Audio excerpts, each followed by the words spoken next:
What's good? It's your boy Reese Swervo, man. Make sure y'all like and subscribe to this video. Make sure y'all follow me on Instagram at Reese Swervo. Make sure y'all follow me on Twitter at Reese Swervo. Make sure y'all subscribe to my OnlyFans, man. If y'all want to get the latest sauce, $20 a month, or you can just apply to one of my contacts. Get one of my courses. So, link in my bio on YouTube, and I have a link in my bio on my website. So you guys go to my website, all my contact information on there. You want to call me personally, DM me on Instagram or email me, whatever y'all want to do to get help or, get your credit fixed. I'm here. Any questions, we can get I do give a free consultation. So, whatever y'all need, man, just start messing with me. But today, I just want to give a good video, man. I just want to put out good content with a lot of information. So today I feel like I want to give a breakdown on financial polygamy, what financial polygamy is, and basically I want to break it down in financial polygamy terms, because I feel like people sometimes may watch some of my videos and they may not understand what I'm saying or what I'm talking about, because everybody don't know what the credit bureaus do and what they control, and how these people affect your credit score. People don't know different things on credit card terms and what a credit score is broken down. So I'm gonna break it down the best way on the relationship with the bank, and I'm gonna compare it to a relationship in real life, and I'm calling it financial polygamy. So basically, how I'm gonna begin to break this down off of, you feel me? Just look at your credit score to be and credit, business credit, real credit, personal credit, whatever. You want to look at it as you talking to somebody and you dealing with somebody. So an attractive man, an attractive woman, there's things that makes her attractive. You feel me? So credit, there's things that makes your credit attractive. So when you want a nice car, you want a nice house, you want a loan from the bank, you want to structure your credit to look a certain type of way. Otherwise, you will not get approved for these things because you're not attractive. You feel me? So comparing it to real life relationships, like if you a dude and you feel me, you trying to talk to a girl, hair not cut, shoes not, clean, teeth not clean, breath stink, you feel me? You ain't got no deodorant on, you don't smell good. These things will make you less attractive to the woman. You get what I'm saying? But if you fix all these things, the first thing, a girl gonna always look at these things. So different girls look at different things in a man. So let's switch this back over to the banking. You're looking at the banking, right? The banks look for different things on your credit report for them to approve you, for you to be attractive for a loan. So check this out. The dude with the chain, the dude with the nice shoes, you feel me? That person is gonna get that girl a little bit quicker than the person with nothing. He don't really got nothing, or he might just have one or the other. And you feel me? To break this down in the bank's term is, the banks work the same way as a girl, you feel me, or a guy, you feel me? Like when you want to talk to these different types of people, if you're a dude or you're a girl watching this video, if you want to talk to these type of people, you have to be presentable. Like, if you feel me? So what I'm saying is, when you trying to get credit, they looking for different things. Like, so some dudes just, like for a girl, for example, some dudes just don't want a girl with a pretty face or a nice body, because it's other things. It's her spirit, her mindset, you feel me? Her health. These type of things play into your role, your diet. A real man will look into these things and try to figure out who you are as a person if he like you. But some dudes may not care, you feel me? So, and banks, they work the same exact way. So you got your Chase, you got your Wells Fargo, you feel me, your Bank of America. You got these high class banks, and then you got your credit unions, you feel me? But you got these banks that they kind of have high qualities, you feel me? They want the nice guys and the nice girls that got not just so a credit score would be the girl with just the face and the body, you feel me? Or the guy with just the looks. That's the credit score. And you ain't got nothing else. You ain't got no trade lines, you have no primaries, you have no history on none of them, you ain't never had no auto loans, you have no history on your credit report at all, no credit cards and anything. They kind of look the same exact type of way. Like, they kind of just looking at you like, man, I don't know, man. Can I trust you? You feel me? If I do something for you, can I trust you? You feel me? So that's the same way that these banks is looking at a person's credit report. You feel me? So basically you got the lower level banks, you got Santander, and you got these other things that you can try to get a loan from, but you know, you don't want to have a low credit score, because when you got a low credit score, you feel me, and you not attractive because you ain't brushed your teeth and you ain't cut your hair, you ain't got no shoes, ain't too many banks gonna want you. You might get lucky though. That's the thing about these banks. Just like a dude in the street, he might get lucky. Some girls don't got that much to offer. They get lucky when you trying to get a car. You may get approved for that loan, but you still want to structure it up. So I'm about to break it down to y'all on how to get approved for anything that you want to get approved for. You feel me? Using these terms and these standards. So if you're a guy or you're a girl, you should clean up all these different areas. When you clean these areas first, then you can build on the areas. Just like your credit. If your credit score is not where it's supposed to be, or you have any inquiries on your credit report, you have any late payments on your credit report, you have any collections on your credit report, you may want to get these things clean before you try to move on and, you know, try to start a relationship with a bank. You feel me? And when you build a relationship with a bank, using credit cards, using loans, you're basically only going to get what you put in. Just like in a relationship, you only going to get what you put in. You feel me? You can't be thinking that, you know, you're going to come to the table and, you feel me, you're going to only give half-ass, but you feel me, you just going to get everything you want. Because even if you do get, let's say the bank approve you for a loan, right? A girl might give you some cheeks. You feel me? If you get that 10 bands and you just blow it on anything, or you get that 10 or that 20, whatever, and you just abuse the right. So, you know, you getting a credit card and you're not paying on it on time. You're not paying it back at all. You feel me? You blowing off different things. You getting late payments. These are the same thing that's gonna happen. Like, you feel me? Like when you get that, when you get the cheeks, and then, you know, like you don't text her back for 3 days because you're trying to be raw, or you feel me, you just stop answering her phone calls and stuff like that, and then, you know, a week later you call her like, damn, why you acting funny?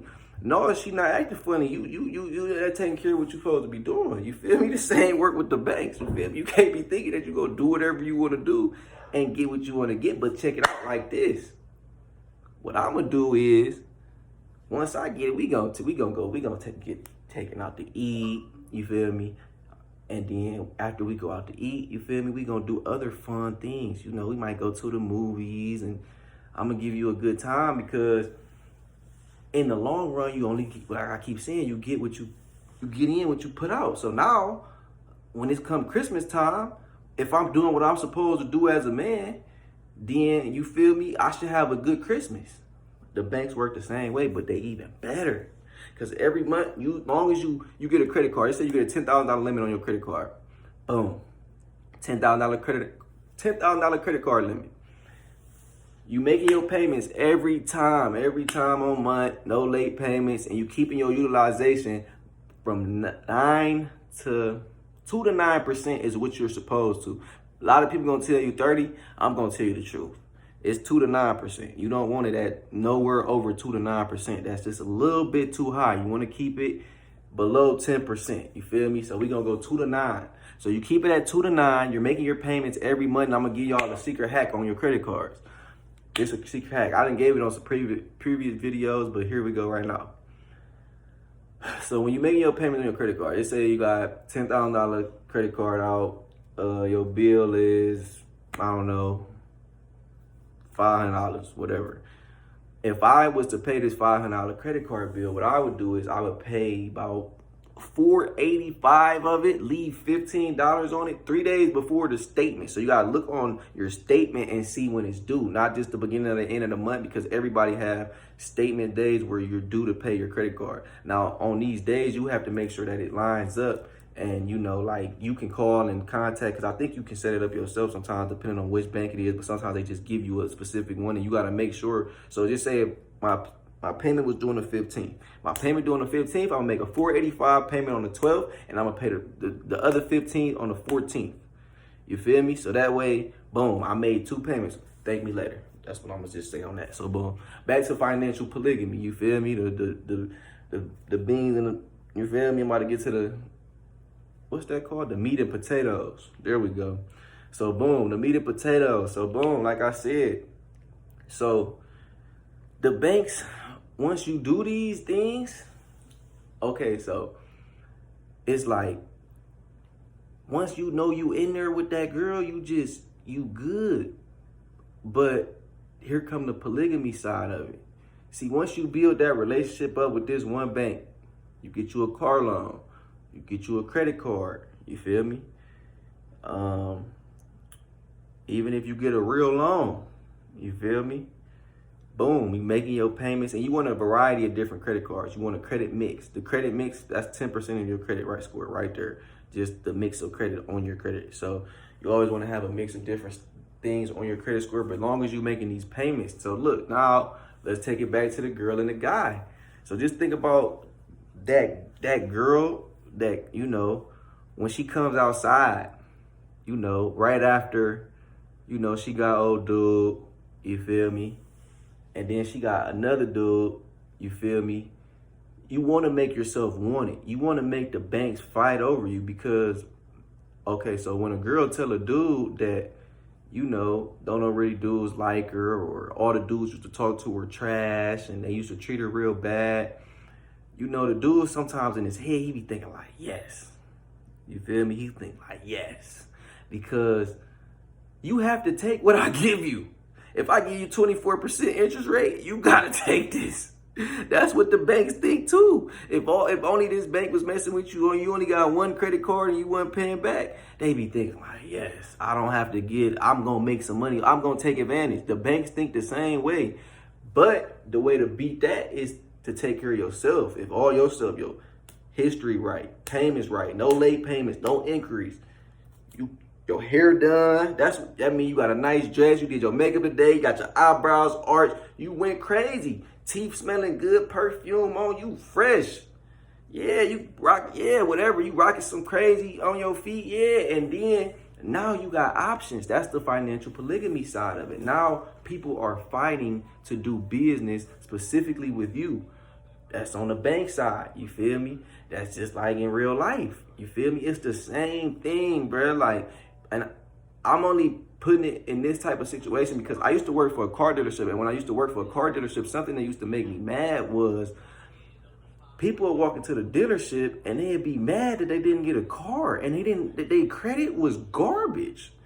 You come in there with a 485 and they would be upset, literally upset that they couldn't get a car. And I don't understand their situation, but you don't pay none of your bills. You owe everybody, and you do, and you know, you mess over everybody. It's kind of like, as a girl, I think girls sometimes do the same thing. You feel me? But that's the difference between the girl that's not having these problems and a girl that has these problems. A girl that has these problems, she's gonna keep jumping from dealership to dealership, from dude to dude to dude, because they never internally fixing the real problem.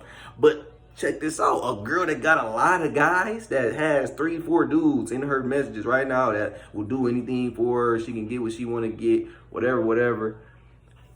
It's the relationship she builds with, you know, these guys, that it gives her a little bit more power when she moves and try to do different things, because she can pick and choose which guy she wants to deal with.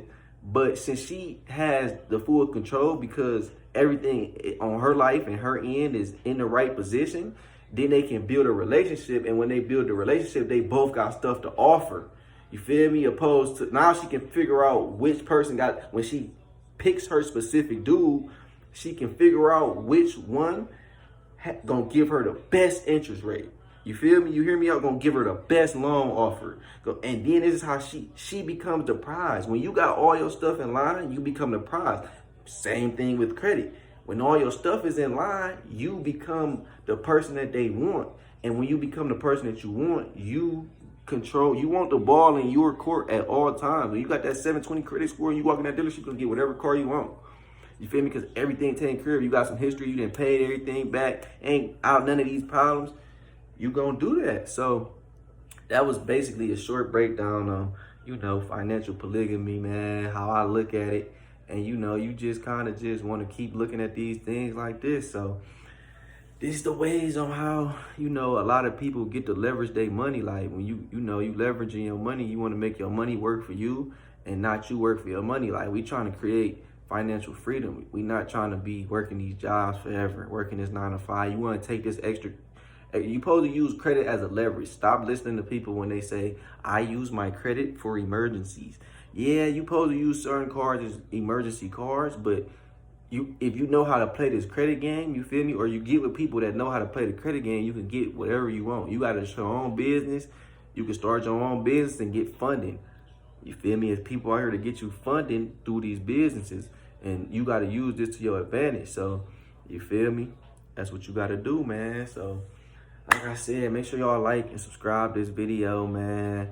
I'm about to drop another video. My next video, I'm going to touch up some more on this financial polygamy, and then I'm going to jump right into street credit. I'm going to do the same thing, and I'm going to break down the difference and how, and talk about it another way on how you can compare streets and credit and how you can use it to gain leverage, and, you know, how credit is looked at and viewed through these banks. So check me out, man. Go check out my link in my bio. Check out my website, subscribe to my OnlyFans, only $20 a month. It's gonna be worth it though, I promise you. If it ain't worth it, I'm gonna give y'all money back. So, boom. That's what's going on, man. Appreciate y'all.